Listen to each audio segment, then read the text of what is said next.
Praise the lord brothers and sisters. ప్రభు నామున అందరికీ శుభములు. ఈరోజు సమస్త భూజంతువుల్లో అతి తెలివైనటువంటి జంతువు ఏది దేవుని సృష్టిలో మనము చూద్దాం. ఈ నేల ఎవరి వల్ల శపించబడిందో కూడా మనము ఈరోజు చూద్దాం. ఆదికాండము 3వ అధ్యాయము మొదటి నుంచి చివరి వరకు మనం ధ్యానం చేద్దాం.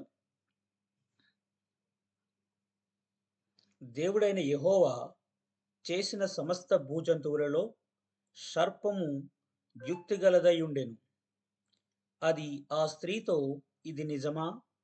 ఈ తోట చెట్లలో దేని ఫలమునైనను మీరు తినకూడదని దేవుడు చెప్పెనా అని అడిగాను. ఆదికాండం 3వ అధ్యాయము 1వ వచనంలో మనం చూసినట్లయితే దేవుడు చేసినటువంటి భూజంతువులన్నిటిలో సర్పము యుక్తిగలదై ఉండెను. అది అక్కడ ఉన్నటువంటి స్త్రీతో క్వశ్చన్ చేస్తుంది, ఇది నిజమా అని.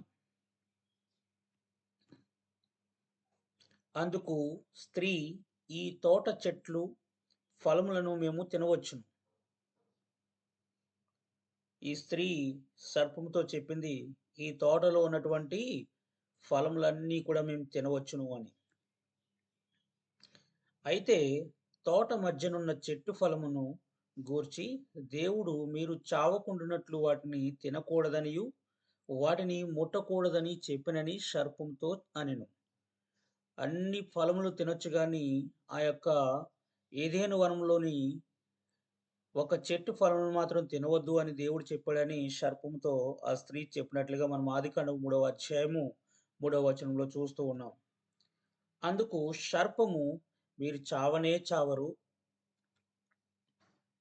ఏలయనగా మీరు వాటిని తిను దినమున మీ కన్నులు తెరవబడిననియు మీరు మంచి చెడ్డలను ఎరిగిన వారై దేవతలవలె ఉందురనియు దేవునికి తెలియనని స్త్రీతో చెప్పగా,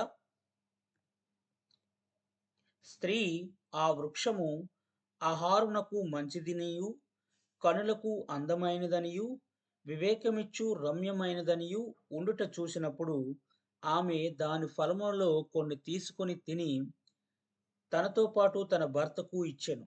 అతడు కూడా తినెను.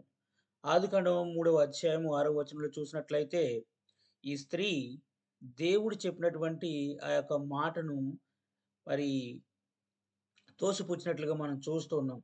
సర్పం యొక్క మాట విని మరి దేవుడు ఏదైతే పండుని తినొద్దని చెప్పాడో ఆ పండు చూడడానికి చాలా అందంగా కనిపిస్తుందని, చాలా రమ్యమైనదని అనుకుని ఆ స్త్రీ తినేసి ఆ పండుని అక్కడ ఉన్నటువంటి పురుషుడికి కూడా, తన భర్తకు కూడా ఇచ్చినట్లుగా మనము ఆదికాండం 3వ అధ్యాయము 6వ వచనంలో చూస్తూ ఉన్నాం.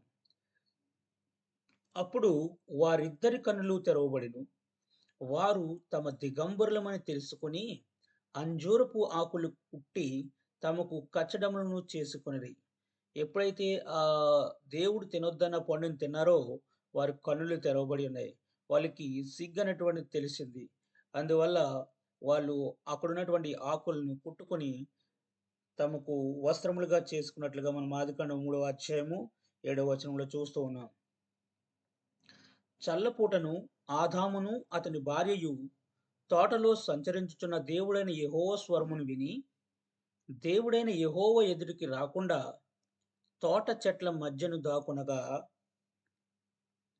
దేవుడైన యెహోవా ఆదామును పిలిచి, నీవు ఎక్కడ ఉన్నావు అని అడిగాను. అందుకు అతడు, నేను తోటలో నీ స్వరము వినినప్పుడు దిగంబరినిగా నుంటిని గనుక భయపడి దాక్కుంటిని అనెను. ఎప్పుడైతే ఆ యొక్క సాయంకాలం సమయంలో దేవుడు స్వరము విన్న ఈ యొక్క ఆదాము, అవ్వ, ఆ మొదట చేయబడినటువంటి స్త్రీ అండ్ పురుషుడు మరియు స్త్రీ ఆ యొక్క తోటలో దాక్కుని ఉన్నారు. ఎందుచేత అనగా వాళ్ళు దిగంబరులు అనే విషయము వాళ్ళకి తెలిసింది గనక దేవునికి భయపడి తోటలో దాక్కుని ఉన్నారు. అందుకాయన, నీవు దిగంబరువని నీకు తెలిపిన వాడెవడు?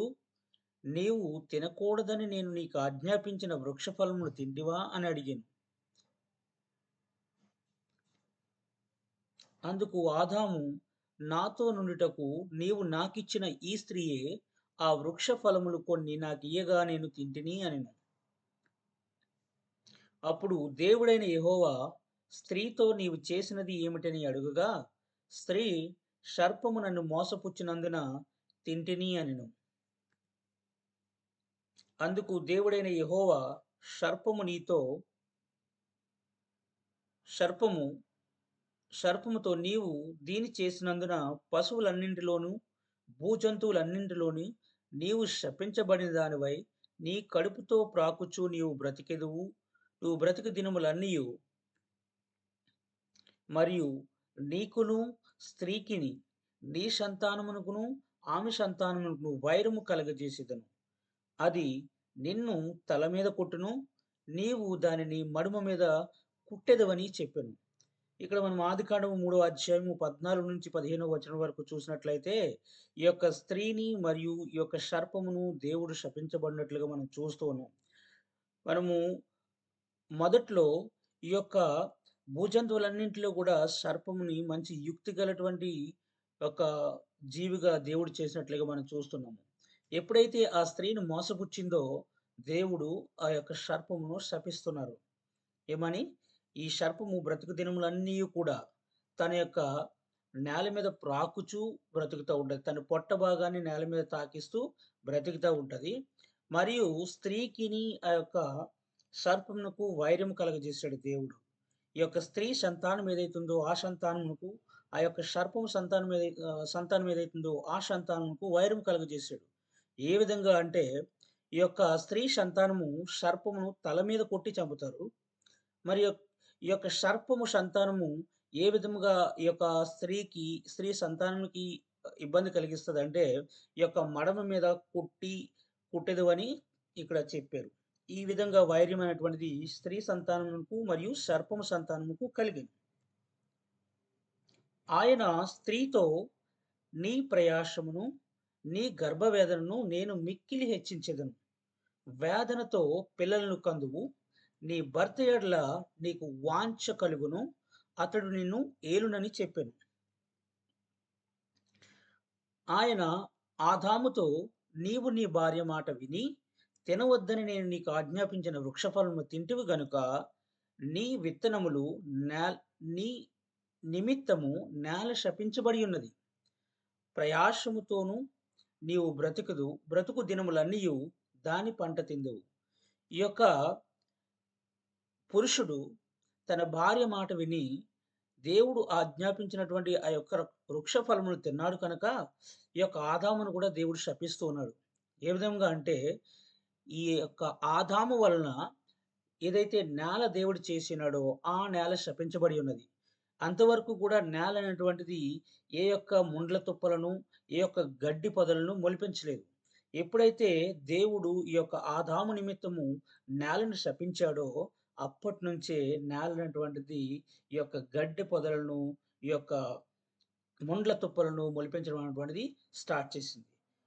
ఈ యొక్క ఆదాముని ఏ విధంగా శపించాడంటే, ఆయన బ్రతుకు దినములన్నీయు కూడా ఈ భూమిని సేద్యపరచుకొని దాని నుంచి వచ్చే పంటను తిని బ్రతుకుతావు అని చెప్పేసి ఈ యొక్క ఆదామును దేవుడు శపించినట్లుగా మనము ఆదికాండం 3వ అధ్యాయము 17వ వచనంలో చూస్తూ ఉన్నాం. అది ముండ్ల తుప్పలను, గచ్చ పొదలను నీకు మొలిపించును. పొలములోని పంట తిందువు. ఈ యొక్క భూమి అనేటువంటిది ఎప్పుడైతే శపించబడిందో ఈ యొక్క ఆదాము వలన అది ముండ్ల తుప్పలను, గచ్చ పొదలను మొలిపించడం అనేటువంటిది స్టార్ట్ చేసింది. నీవు నేలకు తిరిగి చేరు వరకు నీ ముఖపు చెమట కార్చి ఆహారము తిందువు. ఏలయనగా నేల నుంచి నీవు తీయబడితివి, నీవు మన్నే గనక తిరిగి మన్నైపోదువు అని చెప్పాను. ఎప్పటి వరకు ఈ యొక్క ఆదాముకి ఈ యొక్క శిక్ష అంటే, తను మరలా తిరిగి మన్నైపోయేంత వరకు కూడా తన ముఖపు చెమట కార్చి ఈ యొక్క ఆహారాన్ని ఈ యొక్క నేలపైన సేద్యపరుచుకొని దాన్ని తిని బ్రతికెదవు అని చెప్పేసి దేవుడు శపించినట్లుగా ఆదికాండము 3వ అధ్యాయము 19వ వచనంలో మనం చూస్తూ ఉన్నాం. ఆదాము తన భార్యకు హవ్వ అని పేరు పెట్టెను. ఏలయనగా ఆమె జీవము గల ప్రతిదానికి తల్లే. దేవుడైన యెహోవా ఆదామునకును అతని భార్యకును చర్మపు చొక్కాయలను చేయించి వారికి తొడిగించెను. అప్పుడు దేవుడైన యెహోవా, ఇదిగో, మంచి చెడ్డలను ఎరుగునట్లు ఆదాము మనలో ఒకని వంటి వాడాయెను. కాబట్టి అతడు ఒకవేళ తన చెయ్యి చాసి జీవవృక్ష ఫలములను కూడా తీసుకొని తిని, నిరంతరం దేవుడైన యెహోవా అతడు ఏ నేల నుంచి తీయబడినో దానిని సేద్యపరచుటకు ఏదెను తోట నుంచి అతన్ని పంపివేశెను. మొదటగా మనం చూసినట్లయితే ఈ యొక్క స్త్రీ పురుషులను ఇద్దరిని కూడా దేవుడు ఏదెను తోటలో ఉంచినట్లుగా మనం చూస్తున్నాం. ఎప్పుడైతే వాళ్ళు ఆజ్ఞను అతిక్రమించారో, దేవుడు తినవద్దు అని చెప్పినటువంటి పండును తిని ఉన్నారో, ఇమ్మీడియేట్‌గా వాళ్ళిద్దరిని కూడా ఏదెను తోట నుంచి బయటికి పంపివేసినట్లుగా ఆదికాండము 3వ అధ్యాయము 23వ వచనంలో మనం చూస్తున్నాం. ఒకవేళ వాళ్ళు ఏదెను తోటలోనే ఉండి ఉంటే, వాళ్ళకి మరి ఎటువంటి ఈ యొక్క శాపము అనేటువంటిది లేనట్లుగా మనం చూడవచ్చు. అప్పుడాయన ఆదామును వెళ్ళగొట్టి ఏదెను తోటకు తూర్పు దిక్కున కెరూబులను, జీవవృక్షమునకు పోవు మార్గమును కాచుటకు ఇటు అటు తిరుగుచున్న ఖడ్గజ్వాలలను నిలబెట్టెను. చూసారా?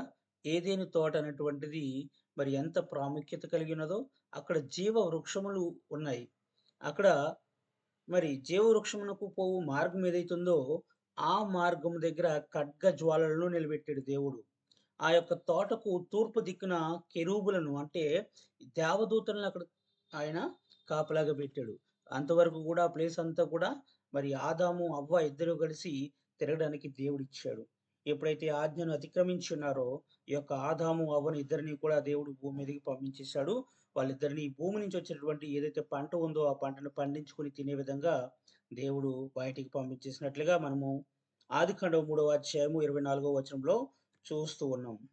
సో, దేవుడు తన వాక్యమును దీవించును గాక. విన్న మీరందరూ కూడా దీవించబడును గాక. ఆమేన్.